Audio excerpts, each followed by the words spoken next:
Go.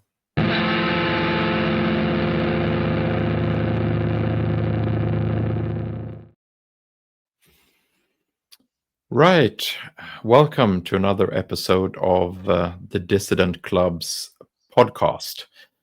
And today I'm joined by Wiley Michelle from the sunny California.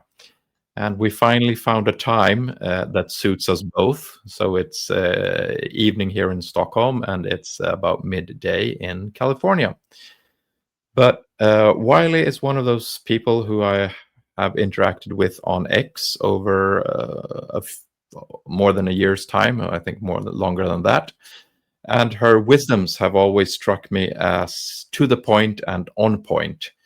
Now, being a dissident in America obviously comes with some difficulties, and I thought it would be interesting to hear more about them on this podcast. So I guess the best thing is for you to introduce yourself, Michelle. Welcome. Thank you. It's so great to finally be talking to you in person. And yeah, I've enjoyed all of our interactions on X as well. It's nice to have a community, I think, that's like international and able to have these discussions when those opinions aren't so common in the environments that surround us. Yeah, my work is as a filmmaker, so I'm a director and a producer. I've done stuff for TYT. I used to do work for Legendary and for Blizzard, the video game company, and I was a producer for Amy Poehler's Smart Girls for a long time. Yeah, and I'm based in Los Angeles. That's, I think most. I don't any other details you want me to go through. No. That's fine. That's fine. We're more Yeah. here to talk about the politics of it all. Yeah, then maybe I should say my political background. I've also been working on presidential campaigns and different political campaigns since I was in high school. I grew up in DC, and the first campaign I worked on was the Nader campaign.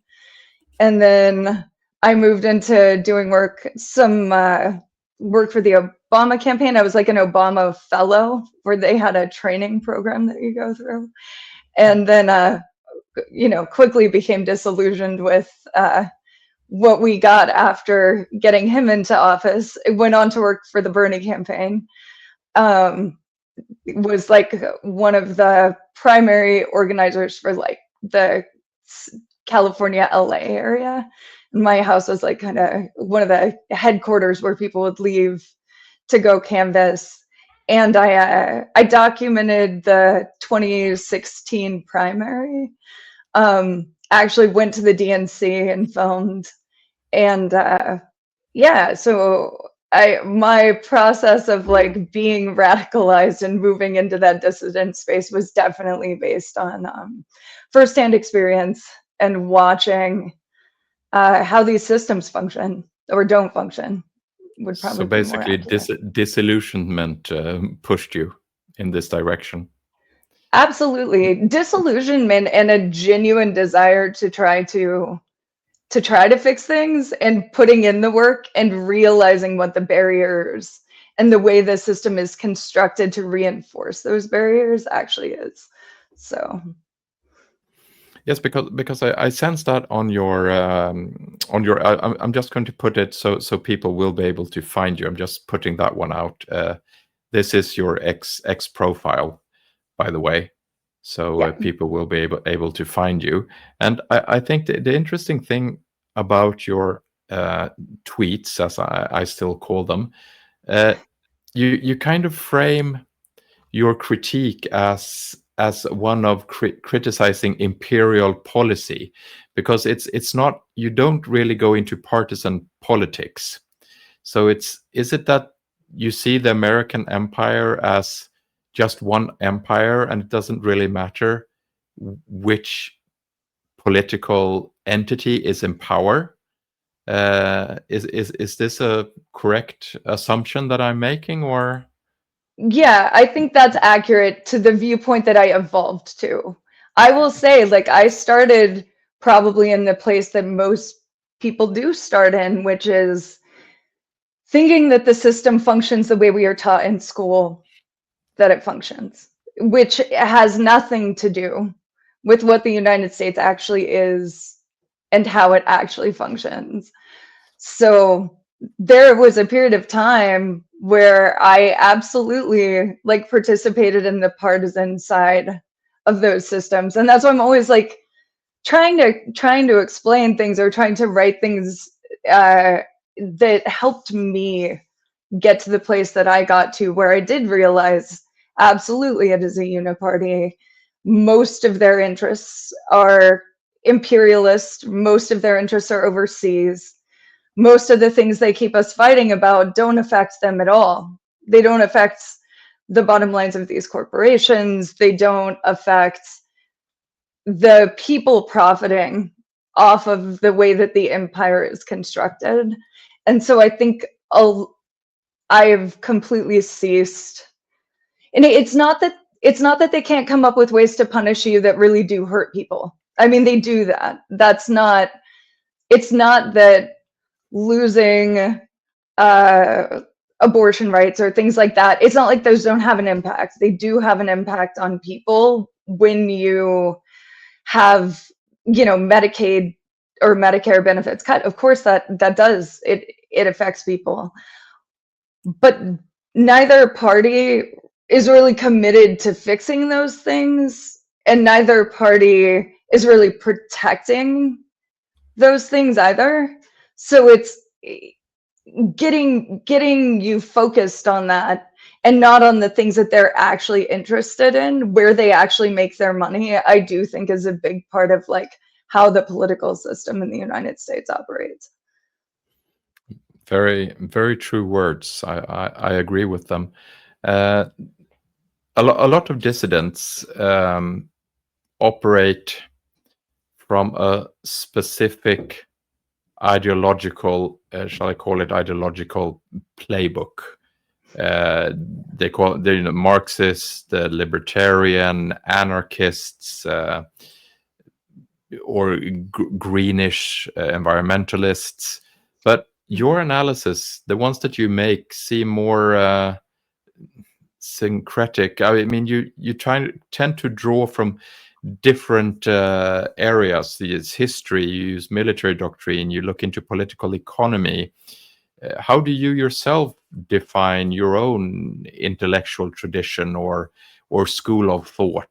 Do you still have one, or are you just floating above that ideological cauldron? I wouldn't say I'm floating above it, because I've read a lot of Marxist theory. I definitely agree with the critique that they have more than I would,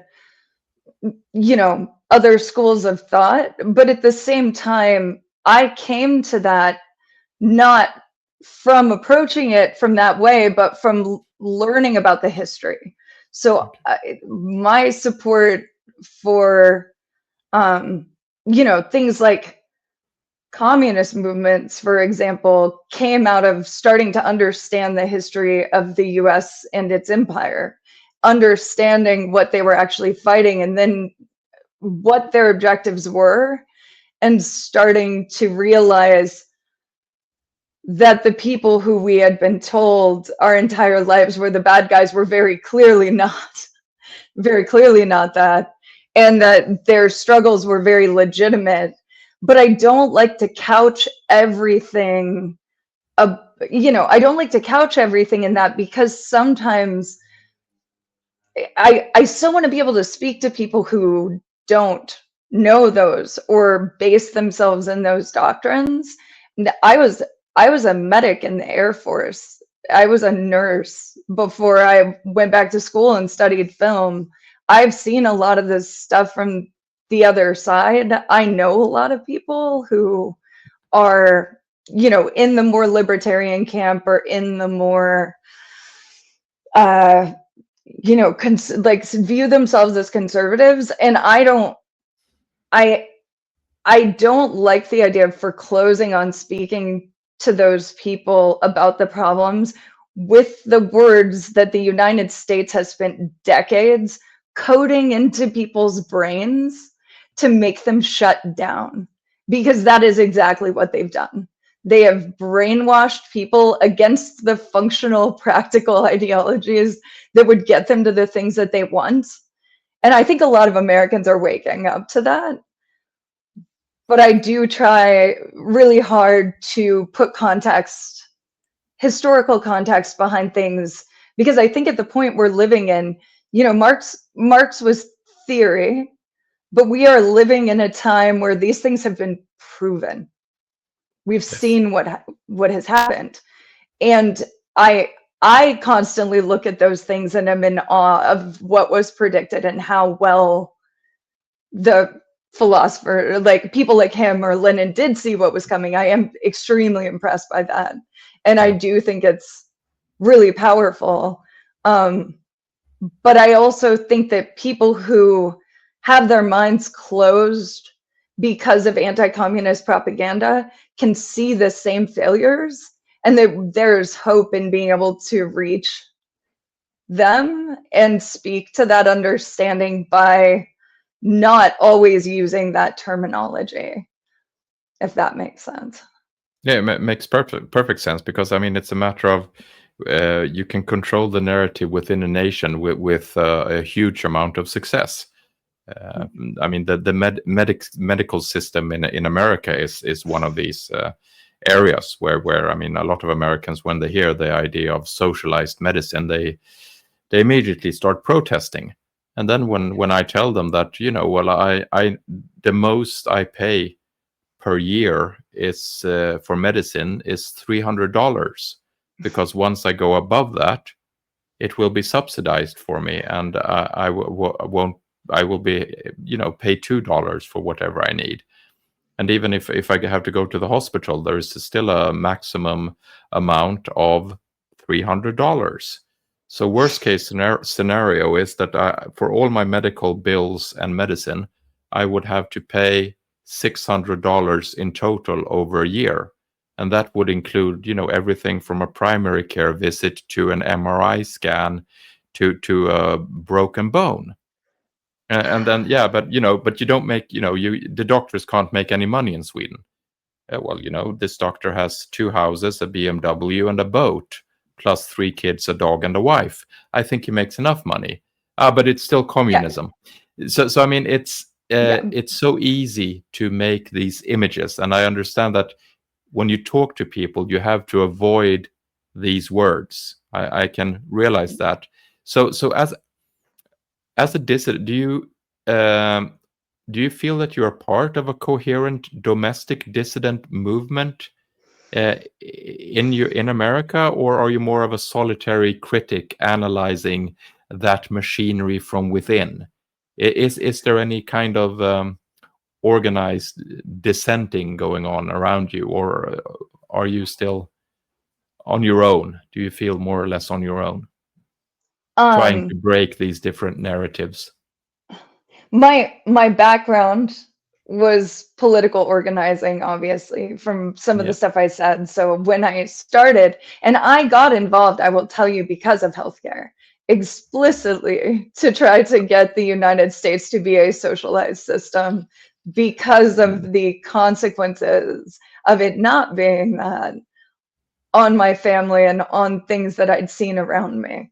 So, and then I've traveled all over. I was well aware of how functional other countries' systems were and how ridiculous ours is, and even the idea that is good for. I mean, it's the system here is not good for doctors either. It's crazy. Like they get stuck dealing with the insurance companies, and like the number of conversations. I take care of my godmother who's like in her 80s, and she had a stroke in the past 3 years, and just going in and like talking to her doctors, having to sign papers that say, if the insurance, you've gotten this pre-approved, but if your insurance decides to deny it, we're going to bill you, 80-year-old woman, $10,000. And you just have to sign this. And you just say that's okay, even though I'm like, no, I've checked all the boxes. It's supposed to be covered. What do you mean it might not be covered? And the doctor's freaking out and the patient's freaking out. And we're all just sitting in a room,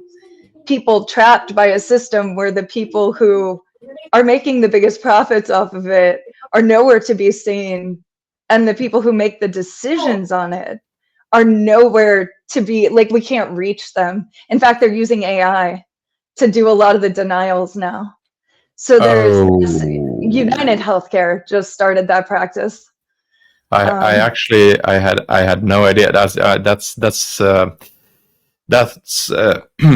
first level dystopian, close to second level dystopian, I would say. 90% denial rates on rehab for seniors coming out of conditions like stroke. There's a 90% denial rate, and they are trying to send them just straight to skilled facilities, or it's basically a death sentence. It's insane. And that's mostly happening through, they're actively privatizing Medicare. Medicare was the one thing we had that was like, we have one thing that's like kind of functioning, and like Yeah. it actually reimburses doctors at a higher rate. It is more effective in terms of not having a middleman. They don't deny your coverage. So they've been pushing everyone to something called a Medicare Advantage plan by force. In a lot of instances, like school districts are like, we're no longer offering these other options. The one option is a Medicare Advantage plan. And once you get it, they put the panels in. The panels they tell you exist in socialist or In communist socialist countries. the The legendary death death panels. panels. Yeah. Yeah.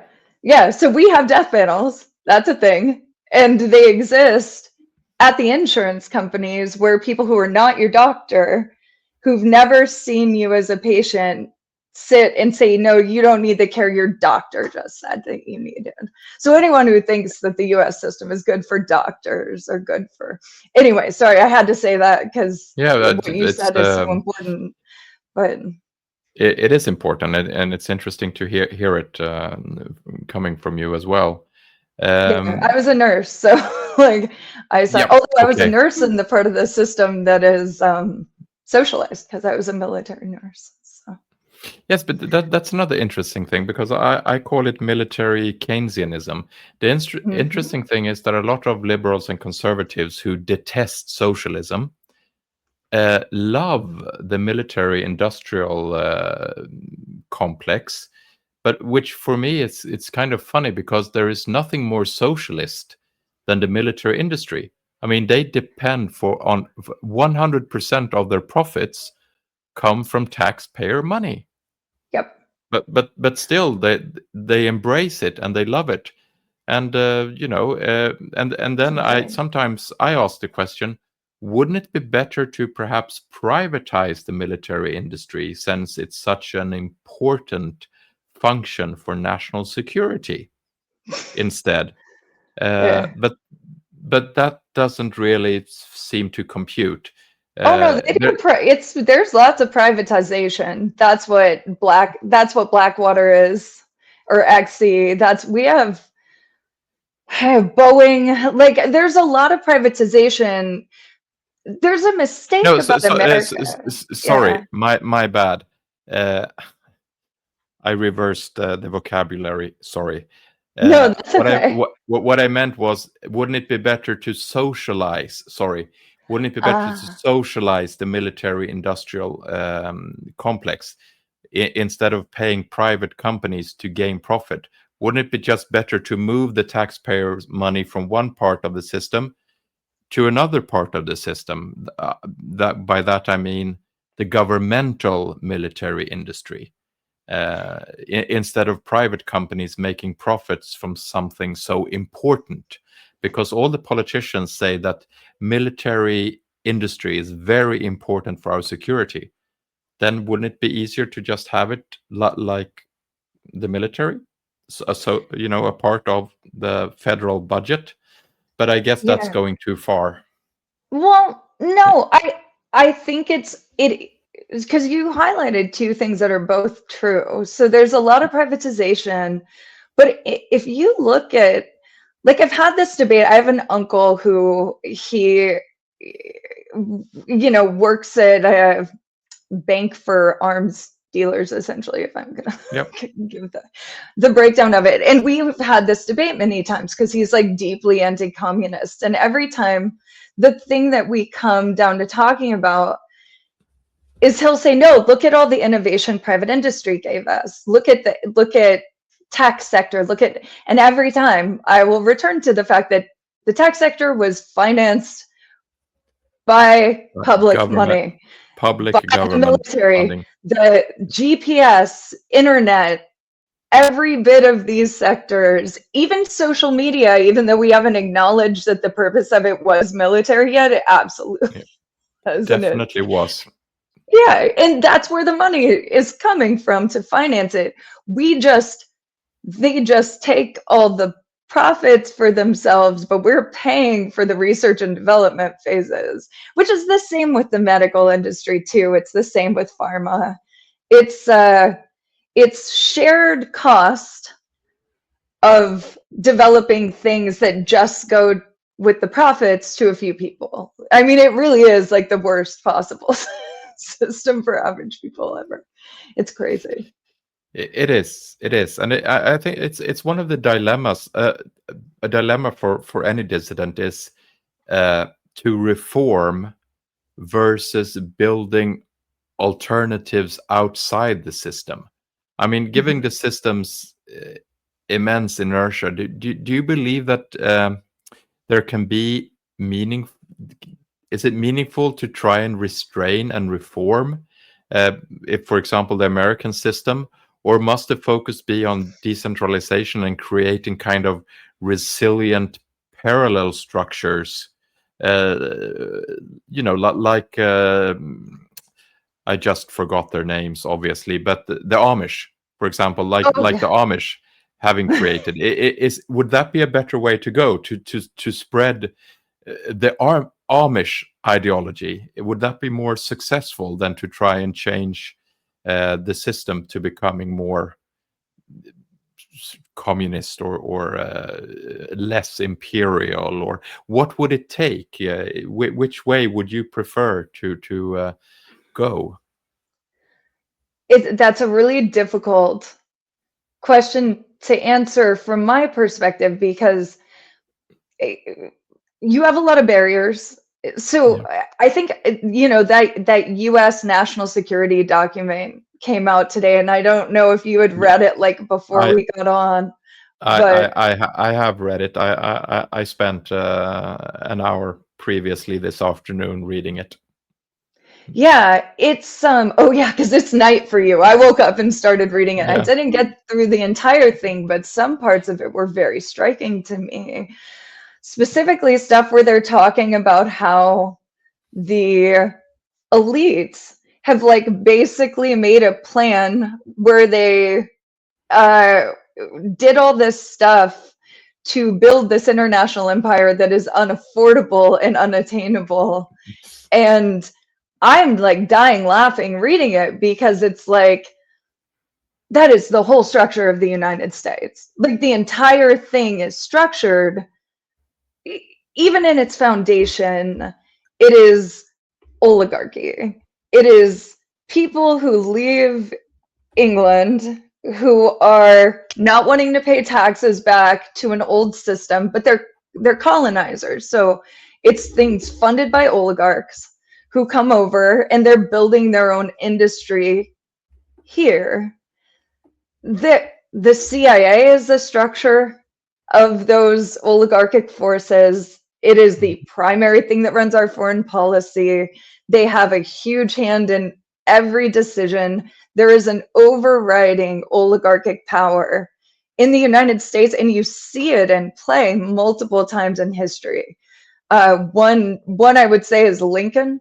Mhm. The turn Yep. away from the type of reconstruction that they wanted to do. Yes. Yes. That is slaveholder interests. That is oligarch interests that are coming in and weighing in, and you can look at how the policing system kind of develops as another way to have the same unpaid labor force, and it's what it becomes. And you can see the same thing with JFK. When someone says that thing, that same thing that that document says, that's pretty rational, that, you know, maybe other countries having sovereignty too, if we actually believe the things we do make sense, and we should, you know, we have our interests, but like we don't need to control the function necessarily of all these countries, and we should support their own national development.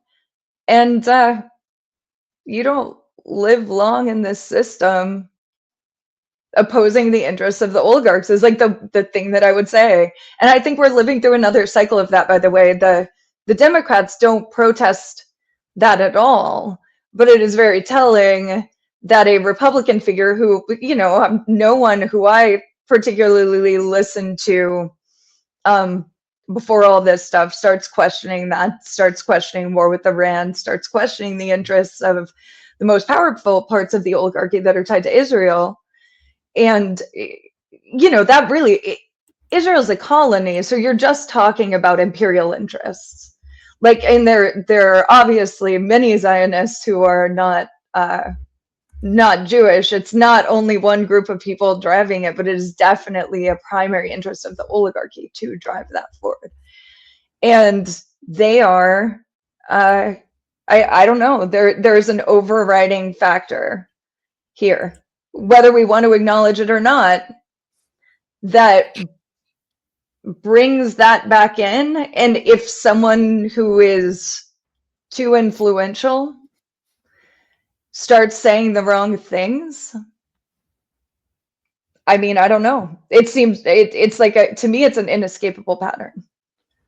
It is. And I think if we're touching on that, I think we both have one of those eureka moments. There are a few of these books that you read throughout your life, but one of them that we share, we share more, but one of them that I know we share is Douglas's Unspeakable, Yeah. which is the book on JFK and the JFK assassination. Now I got a law degree, and I trained in pre-trial investigations and things like that, and it's the timeline that Douglas presents, I would say, puts it beyond reasonable doubt that JFK fell to multiple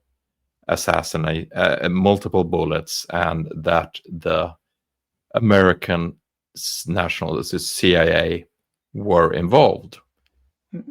Now, I couldn't be the only one who came to this conclusion. I believe you have come to the same conclusion, and I believe a lot of people in America have come to the same conclusion.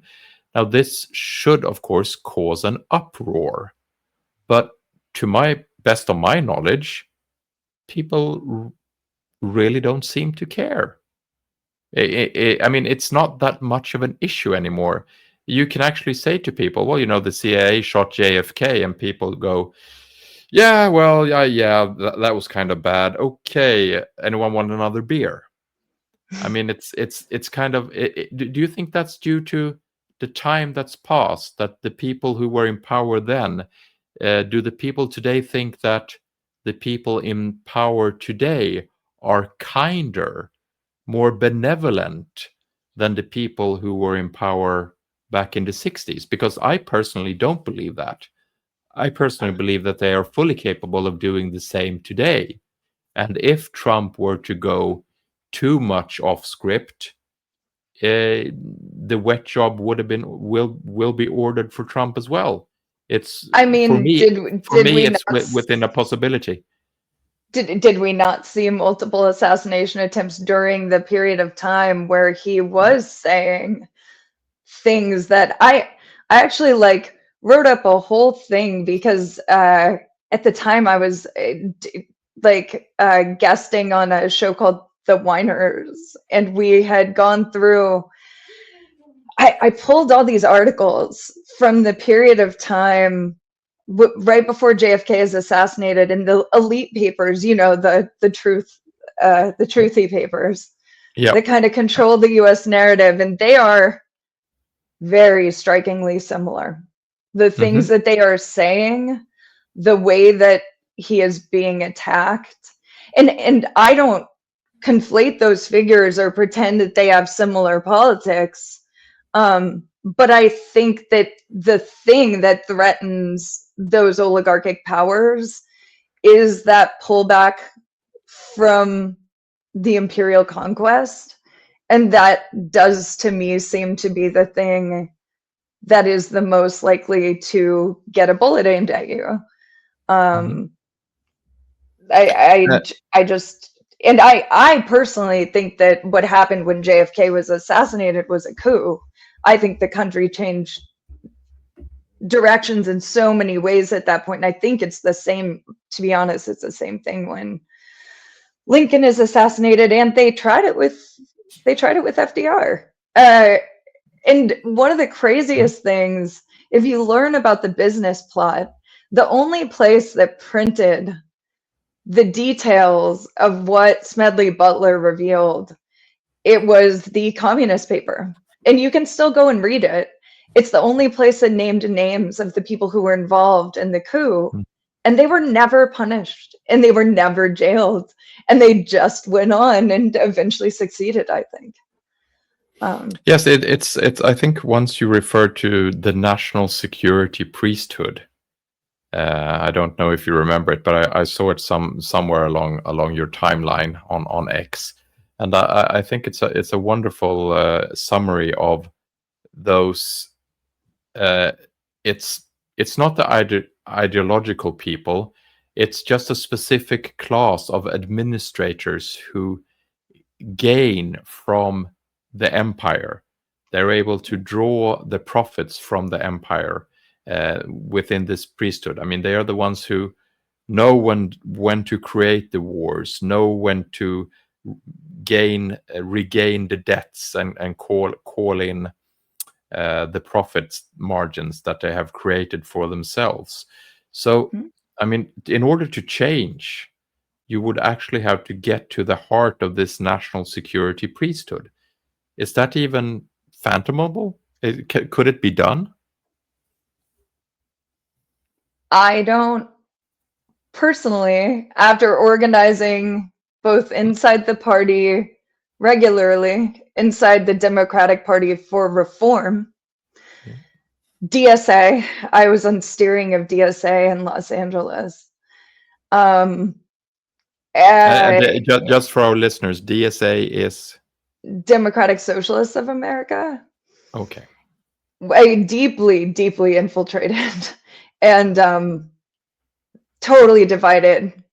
I was there during some of what I would say was a massive operation to dismantle DSA as a threat, and I just sat back and watched it and documented what was happening. But like, um, you know, the the part of it that will push candidates like Zoran Mamandi, like the part of it that they're allowing within the system, they're allowing because the ability to do significant things there has been adequately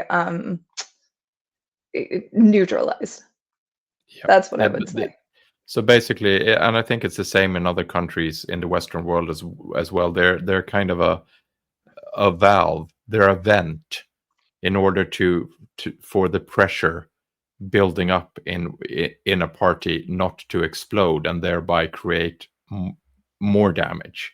So it's better Yeah, to have the controlled opposition, so to speak, within the party. It's a yeah. traditional method. And they Uh, just will continue siphoning back and using that same limit as the limit that they're willing to go to, that electoralism. They won't threaten, you know, they will run candidates as Democrats. They might even, we have a few independent people like Karma Shawant who have like gotten in on lower level things, but that is not the people who I think have gotten into congressional seats, like people like, oh, who came in as a Green? That it's just funny to even think of her as pretending to be on the left now, and I'm like blanking on. But there's some mechanism of control, and I don't know if this is like, because you have this whole period of time where the CIA is infiltrating between the 50s and the 70s. Every student movement, they are the main financer of the NSA, the student organization that is like international. They are using it to recruit people for regime change. Essentially the same stuff that USAID ultimately does is originally being done with in a large part through US student organizations, where the agenda is being controlled pretty much fully by the CIA. You see the same thing in the leftist infiltrations where they come into left-wing movements. You have people like Gloria Steinem who are straight up agents. Yeah. Like doing the bidding of, she's a part of the student movement, but she's a huge part of the women's movement. And I don't think it's a coincidence that the women's movement in the United States, you know, the Soviet Union is going for all of these things that actually improve the conditions of women, and the women's movement in the United States, where primary actors in it are CIA assets or agents, magically make the whole thing about sexual liberation and not all the protections that women got in the Soviet Union, like paid maternity leave, Yeah. no fault divorces, things that make it easier to survive. But the other part of it that really doesn't, we don't have wage equality, but we have the liberation of people from what exactly? Like the ability to do the thing without marriage that people already wanted. I don't really understand what the point of a lot of it was here. It's No, really hard the point was to look at it. probably just to neutralize what was perceived as a danger, like you said, the paid Yeah, maternity leave or functioning cheap daycare or things like that would have impacted in a very positive way on the women's liberation movement. But exactly. and I mean, this is interesting because the whole idea of America. I grew up in an American school, and of course, America was all about freedom and liberty, and it was the best of the best. Yeah. The interesting thing is that, I mean, for example, when you're watching a movie, and I mean, you're a film director and a film creator. Just take The Lord of the Rings. Very few people, at least when I went and watched the movie, were sitting there, cheering Sauron on. And there were very few going, "Come on, Saruman, you're our guy. Get that pesky little Frodo and fry him." I mean, most people are really more about supporting Frodo and the Shire, and the beautiful idea of good versus winning over evil. However, right now, I see a lot of people who I perceived as intelligent, or at least on paper intelligent, suddenly within the Democratic Party going on about Maduro being a narco syndicalist, totalitarian communist who must be removed. I mean, that's Yeah. basically like cheering on Mordor attacking poor Samwise but no, suddenly it's okay. I mean, in geopolitics, it's okay to root for Mordor winning. It's okay to do this. And I mean, it was the same with Israel Yeah. obliterating the Palestinian people. That was more or less people going, "That's right. Come on, let's get those orcs and slay all of the Shire people "Go Orcs."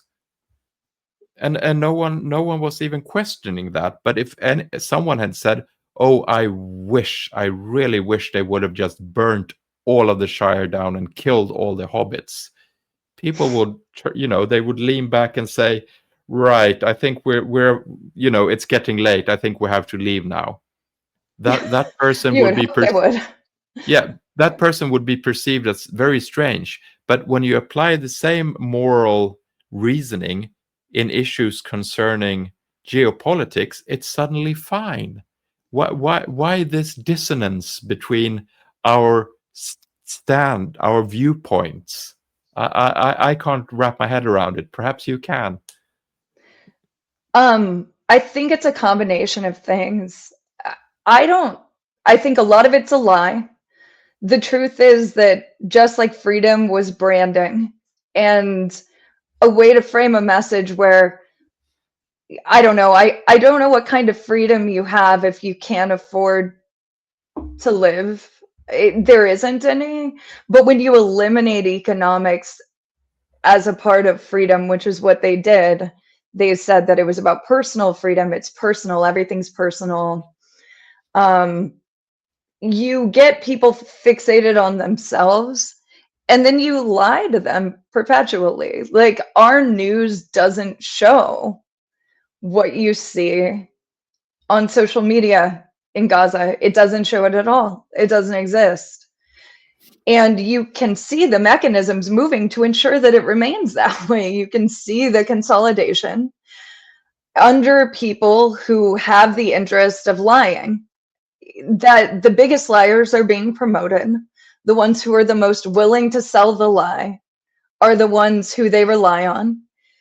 And the reality is that, yeah, they condition people over and over in the United States. We don't have, like, if you listen to a speech by Putin or Xi or any other world leader, they tend to actually say what their plan is. They state what their objectives are. They state what in our policy they're opposed to. I learned this not by like listening to them first. I learned all that stuff and then I heard them speak and I was like, oh, everything they're saying, that's pretty accurate. Yeah, that's interesting because they're talking to their people about actual policy.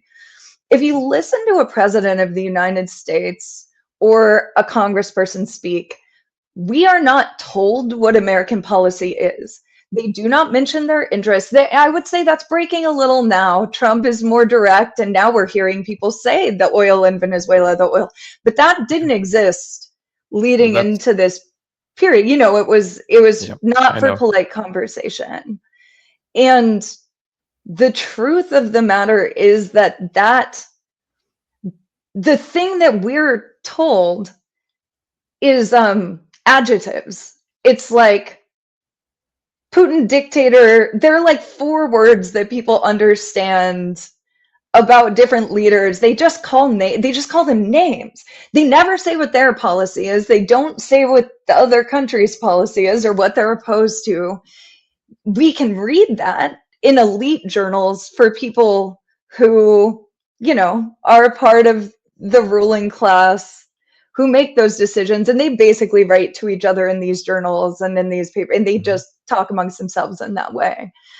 But there is no, like, the general presentation to the country is just smears and then like positive adjectives or things at home. And if you're a Republican, the positive terms may be different. They may be like strong, military, we're gonna go get. And on the liberal side, it's like, inclusive, blah blah blah. But like none of it means anything. Like there's no one's telling you what the policy is. The policy is the same on both sides. They're both trying to achieve the same objective by painting over it with a different label. If the right is more behind the military side and the left is more behind USAID and the CIA, Yeah. the objective is the same. They Yes. are painting them very differently. They are pretending they are different. But what American people on average understand about what's happening. I mean, we didn't see a damn thing that came out of Iraq on TV. We were told to go shopping. That's what the message of our president was. And they didn't show the bodies, they didn't show the damage. That's why Gaza has broken things down. And that's why they, tried to get our social media to anyone who would censor it in the way that they wanted. It Yes. is, we created the technology, we created the cameras on the phones and the things that do it, and they love it for what it allows them to surveil. They love it for the advantage that it gives them. But man, they do not, they weren't prepared for people to see what they were doing and absolutely disapprove of it. And that is why in the US, support for Israel amongst average people is in the absolute toilet. In both parties, it is just dropped exponentially. And the line for where that is basically a generational line between people who still watch the mainstream media that doesn't show it and the people online who see it. And no one forced to confront it. That's why they lie about it. That's why they're being so desperate to control what people see. And that's why they're trying to shape the narrative so hard. That's why they're going after people like Candace so hard. It's like, if people get to the place where they see what's actually happening, or even they hear Israel, they actually hear what's being said there. If they played Israeli news clips on US TV for 2 weeks, the majority of the country would not support it anymore. No. They would not be okay with it, which is why they lie about it perpetually. Yes, and what you were saying before about the different right and left narratives, I think one of your strengths that I have admired through the years is that you are very, your tone is very correct. It's very a kind of data-driven contempt rather than emotional appeal. I mean, it's a rhetoric. I don't know if it's something that you do knowingly, but I sense a rhetorical choice to counter this moralistic language of imperial propaganda with, clear data and just pointing out the hypocrisy of both sides. Is this something you have reflected on yourself, or is this do you do it knowingly? I think yes, I do it knowingly, but the decision was, look, there's a supremacism in the US culture too, just like there is in Israel. And I really saw that when I did a lot of political door knocking, because I am a person who believes that everyone is capable of coming up to a level of given the right information. That I do think, I know that it's not everyone. I know there are people who will just, go along with the most evil thing possible and they profit off of it. And I understand there are people who do not have morals. I understand that sociopaths exist. But overall, I believe in talking to people like they have the ability to learn. This was a thing, someone handed me, I was dating someone in college and they gave me Atlas Shrugged. And I didn't know of it as a political book. Someone gave it to me and I read the first few chapters and I said, this is awful. This is elitist. These people suck. And I don't like this book and I'm not going to finish it. And that has nothing to do with being a Marxist or I didn't know, I hadn't read any of that stuff at that point, but my instinct was just to say that even here, we were taught as kids that what we were supposed to believe is that everyone is capable of learning. Everyone has potential. I actually believe that, and maybe it's their fault for conditioning that stuff into our brains that I fight them so hard. But people don't necessarily believe that, and they want to attribute anything that people disagree with them on to their own superiority. And I saw that a lot in the Democratic Party, the way they would approach things. And I used to say it myself. And then I caught myself and realized once I started knocking on doors, once I started just having conversations with people who I disagreed with, a lot of the time we actually agreed on the same things. The big things, the things that seemed like they were the most important, that people don't want their family to, go bankrupt with medical bills. They want their kids to be educated. They want to be able to afford things, but they don't want all the money. They aren't horribly cynical people. They are just, I think a lot of people, either they never check into trying to change it, so they don't see the barriers, but they just accept the narrative as it is presented and they don't dig past it. And then you have another level of people who see what the system is, and then they're like, well, okay, I see what it is. I want to succeed within it, so I will do all these things and I will compromise everything that I believed before because that's not what it is. And I want to be successful. And I just refuse to approach things from either of those mindsets. Yeah. I think if you give people the information, everyone won't see it and they won't be in the right place for it all the time. But if there are probably things that I would have gone on social media and read 10 years ago that I wasn't ready for, that I didn't understand, and that I didn't understand other people understood them. And then you get to that place and you're like, oh, this all makes sense. But the facts of it, the history, the things that are, I think, not only critical to people's understanding of the world, but the very tools that they've used to most distort our understanding of the world are the best ways to get there. Because, and all I can say is I believe that because that's what worked for me.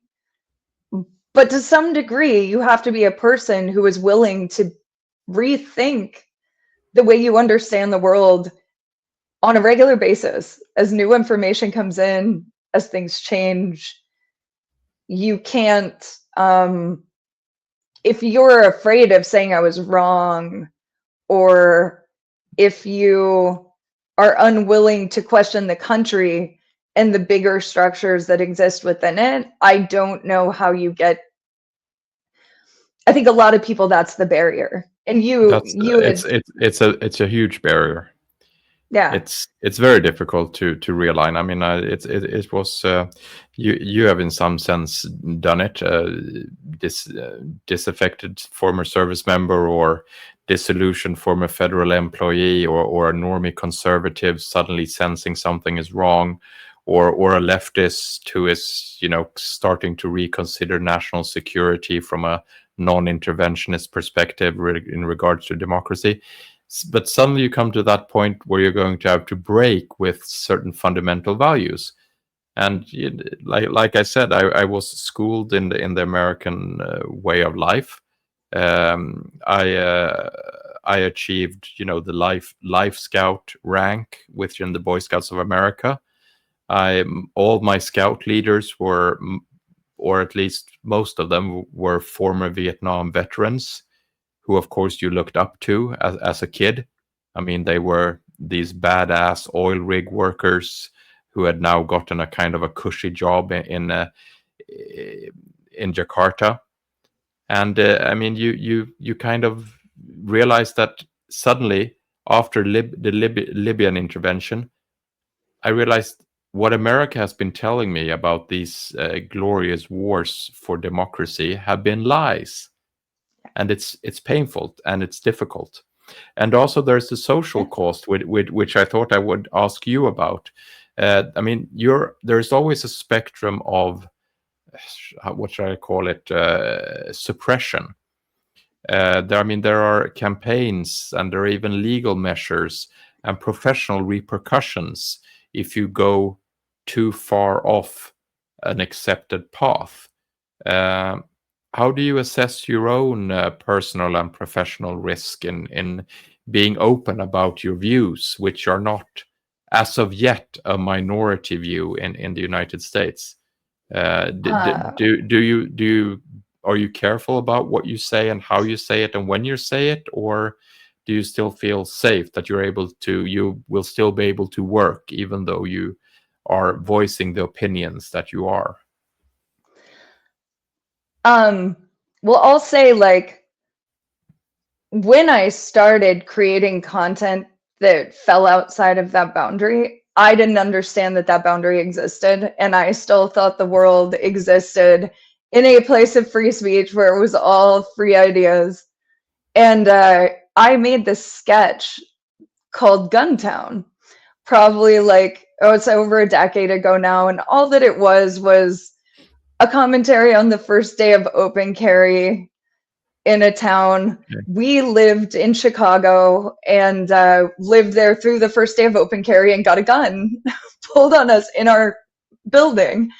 And it was insane because we lived in the building. It was a guy who we had gotten locked out in the snow while filming the night before. And a guy who lived down the hall from us held the door closed and wouldn't let us in, and our key was buried in the snow. And we ended up crawling in through the window.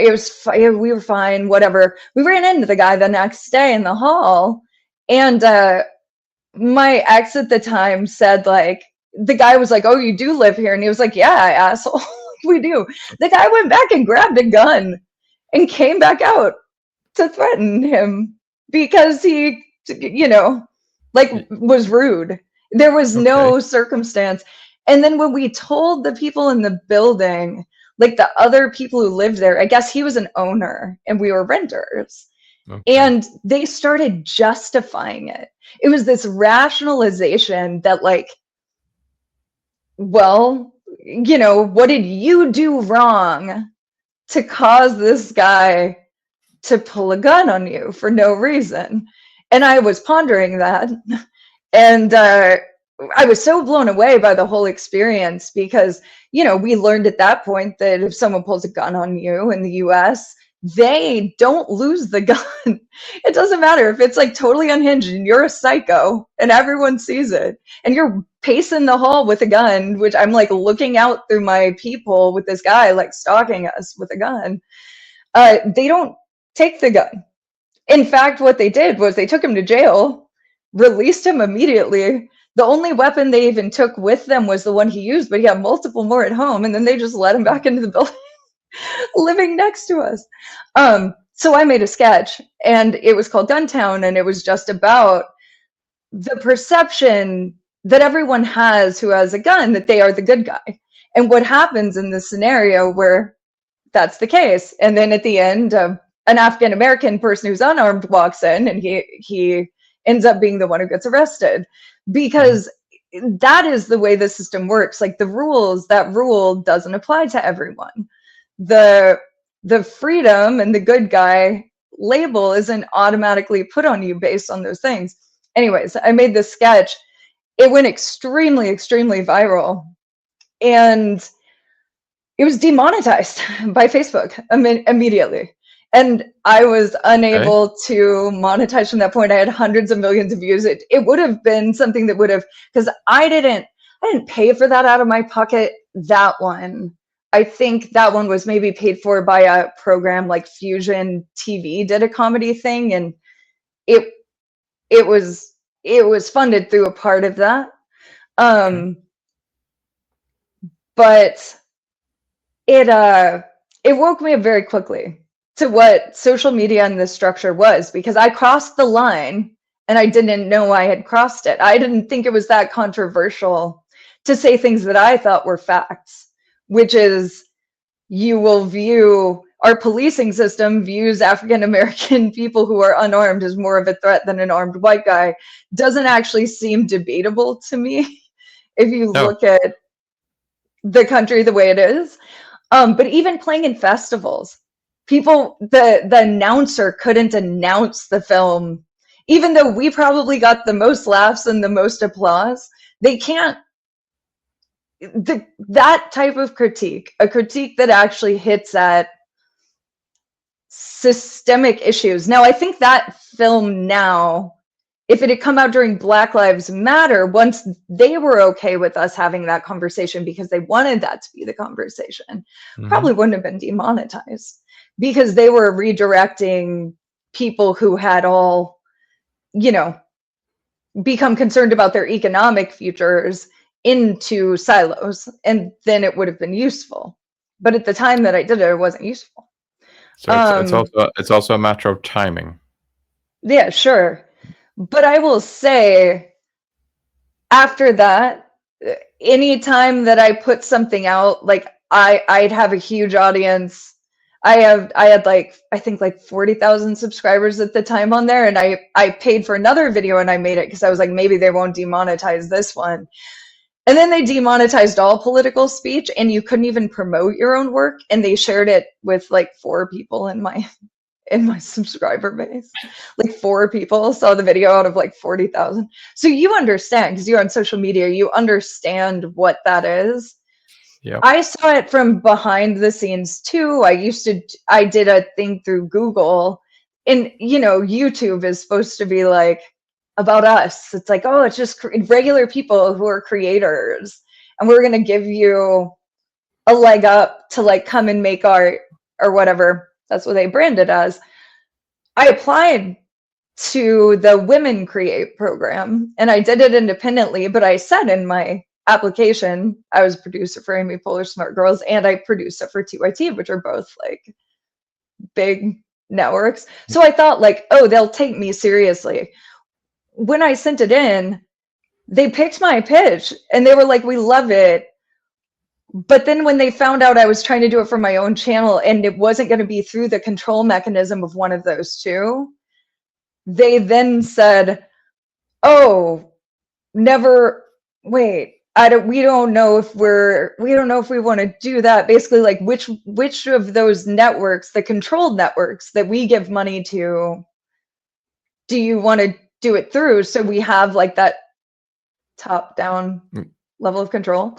And then when I sent it through that process, they had approved a concept. Then they decided I couldn't talk about that concept. They pulled it back, and I ended up having to do something on STEM. And that's because that's where the government money is. People talk about how everything's free market in the US. It's not. So many of the private companies I work for are just getting money off of the government through these types of initiatives of things they want to promote. It's all social engineering, like everything about it is. So it's just socialism, but it's better hidden. Yeah. Well, socialism, except with no metric by which to judge if it's effective. Exactly. Yeah, which is so crazy. Like I did another film series that was when the Obama administration was in, and it was called Health Crisis in Carolina. They were funding all these things on eating healthy, and it was a good series. We made it really informative. I think it was fun, but like, yeah, it was totally going onto TV, but financed through government initiatives. It's everything about the United States is them pretending you have freedom, but trying to socially engineer you into things that they want without just saying that that's what it is. And it drives a lot of people crazy. That's why you see a lot of people being like really resistant to messaging and stuff, but they don't realize like a lot of that stuff is just government driven. And yeah, I mean, I definitely like went and filmed in Standing Rock and did things that I did that when I was with TRT. We tried to do a thing at the end that was to move it to action, to basically say Sunco or this company that is doing this, we should boycott them. That's what we wanted to put at the end. And we were told, no. So like anything where you're doing things through networks of established power, they're going to keep you from using them as effective tools to rally people in a way that it could have an impact. You can kind of say it sometimes. It just depends on, like, you certainly can't say it independently. You might be able to say it through an approved outlet, but either they will quash the things they don't like, or, it's like a way of controlling what gets said. So Um, what I'm listening to you now, you're kind of describing that if I go back to the time when you were a nurse, you're able to diagnose the patient, but then you're not given the opportunity to present any plausible alternatives to treat the patient. yeah. You're allowed to tell the Standing Rock. You're allowed to talk about it and the things that went on there. You're allowed to diagnose the situation for the Native Americans in that position, but you're not allowed to give the treatment, to say that we need to change these laws, we need to give land rights, we need to stop this being built. That isn't allowed. This is what You I'm can hearing from your story. you can say it, but you can't say, and here's how, like, you can't suggest the boycott. You can't. So in that instance, that's what that Exactly. was. Exactly. Yeah. So the actual political organizing part, the part that would allow you to maybe attain the thing that you're aiming towards, that was a boundary. And then, yeah, I've definitely seen it in terms of, I mean, like, when I went to work on my Blizzard contract, people don't realize how tied in the military industrial complex is to gaming, maybe.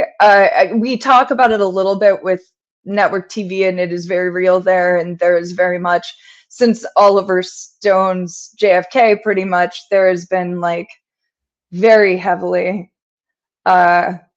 like, an office. They basically set up an office across from his office, the Okay. CIA did, in Hollywood. So everything's controlled through the oligarchic means. So the consolidations we see and things like that, that's just a way of guaranteeing.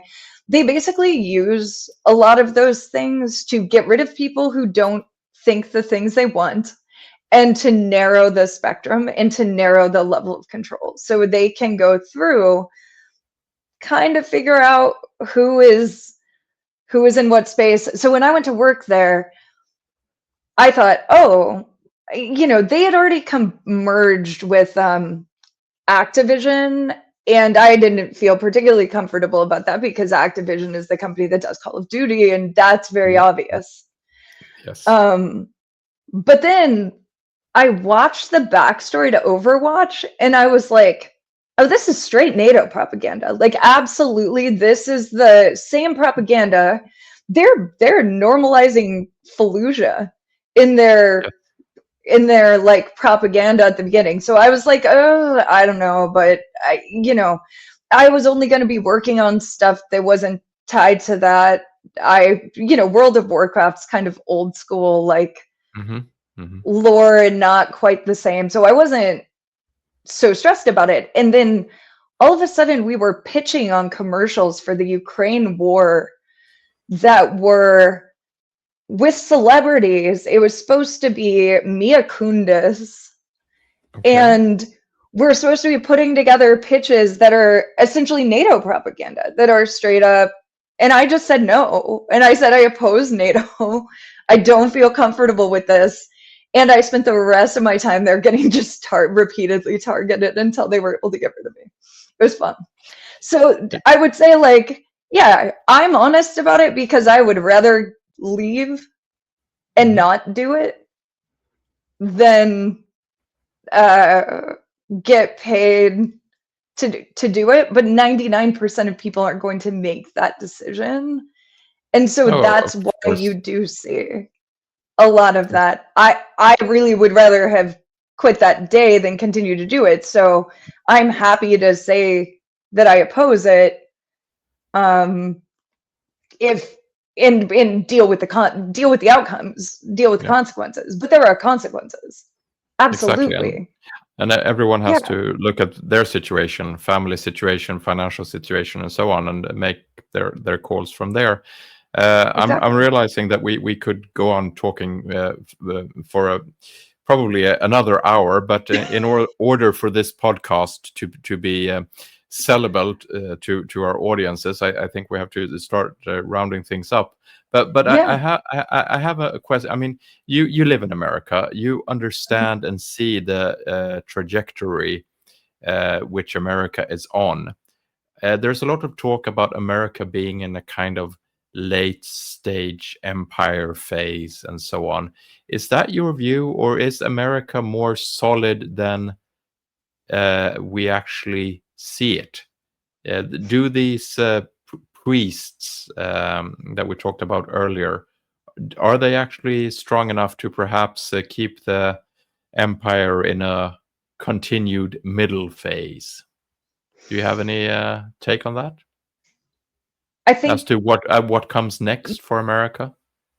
yeah, I think the question is how you define America. Because if America is the society and the ability to live for average people, I think America is reaching an end phase, and it is very precarious for the majority of the population. Uh, it is getting more dangerous to speak against those things. They are putting in place systems to control narrative speech, anything that they feel threatens the most powerful people.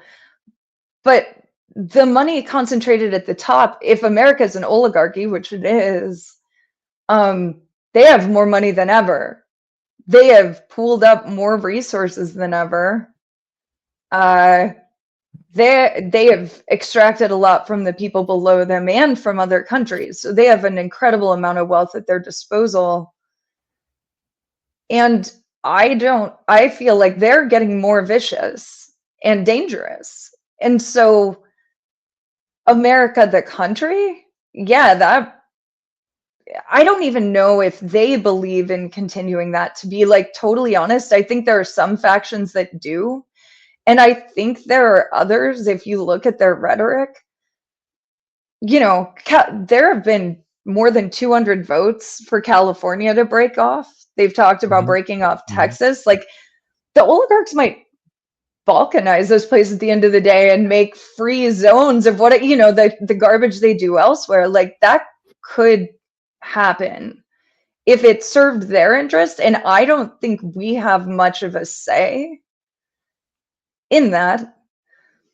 Mm, So I don't I think that if America, I do think that the breakdown of the ability to produce things is real. And there are a lot of shows that have called that out, and like called out the privatization of the military stuff that we were talking about earlier, and how that has actually affected the ability to build things. And mhm. I do think all that's real. I think that those are real failings. But if their plan is to go to other countries and use their people as the armies, if the plan is Ukraine, then they have their hand in a lot of places. And I don't know, I'm watching Latin America, I'm watching, it's going to be interesting to see what happens with Venezuela. I Mhm. hope that they are a paper tiger. Honduras elections, like what is that now a country that the United States can use as a proxy the way it's using Argentina? Are we just extracting all the wealth? Are oligarchs the people who actually are the thing that the world knows as America? Are they extracting enough to maintain it? Will they use those? How will they use the population? Yeah, those are significant questions.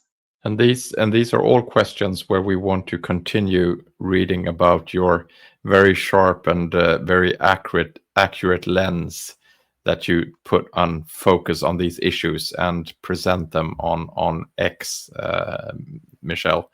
It's always a pleasure to see your comments pop up, and they add cold context from that American point of view, which is so refreshing to see that there is intelligent dissent over there in the new world, from our perspective here in the old world.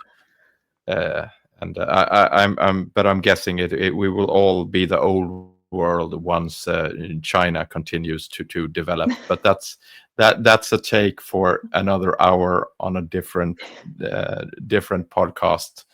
I just want to thank you for spending an hour on this Friday with the Dissident Club and our podcast here in Sweden.